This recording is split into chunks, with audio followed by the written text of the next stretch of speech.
Today I'm gonna show you how to animate the rotation of a ship in Blender. First, I will grab my default cube and I am gonna scale its face in edit mode. This way I can see the direction my animation is going. Then I will go to my animation tab, where I can work easily. I accommodated my camera using the transform properties. I also used my moving and transform tools at the left. To get to our camera, we go to View, Cameras, and press Active Camera. You can also press 0 on the numpad. So now I will click my Y view for my perspective to look flat and hide my camera because I'm not gonna use it right now. There's a little arrow in the top right corner of the window. Click it and it will display the transform tools, same tools that we find here. What I'm doing right now is setting a place for my triangle to start. I am using the x-axis. Once I have decided the place where I want to start, I am gonna right click on the x-axis and I am going to select Insert Single Keyframe. Now I have recorded a keyframe just in that axis. Now I will move my triangle clicking on the X location and dragging it. Now I go to my timeline and click on the frame I want my animation to end. In this case I chose 80 and insert a single keyframe in the X location. So I like this animation, but I want it to be faster.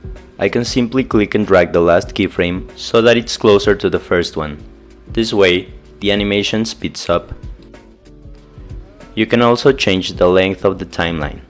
Right now I'm setting the end to 60, so that it ends in the 16th frame. I will drag my last keyframe to the center of the timeline, and then I will right click and duplicate my first keyframe and send it to the end of my looping timeline. Now our triangle advances and comes back to its initial position, because the last frame is the same as the first one. If you enable this blue dot here, your keyframes will be saved automatically.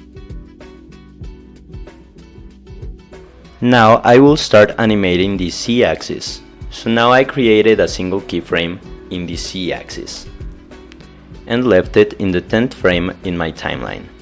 Here in my 20th frame, I will start changing the Z position.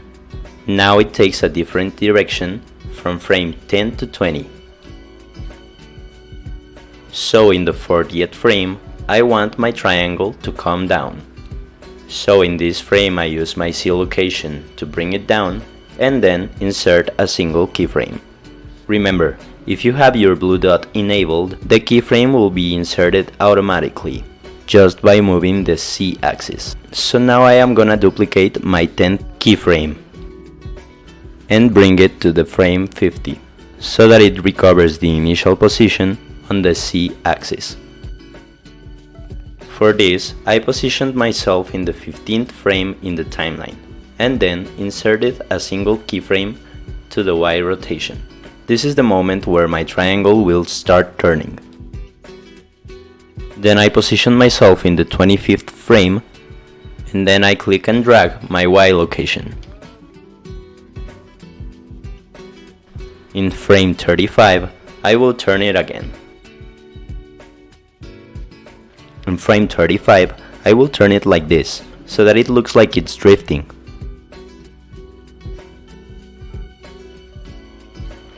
Finally, I set my rotation to -180 and send this keyframe to number 55 in our timeline.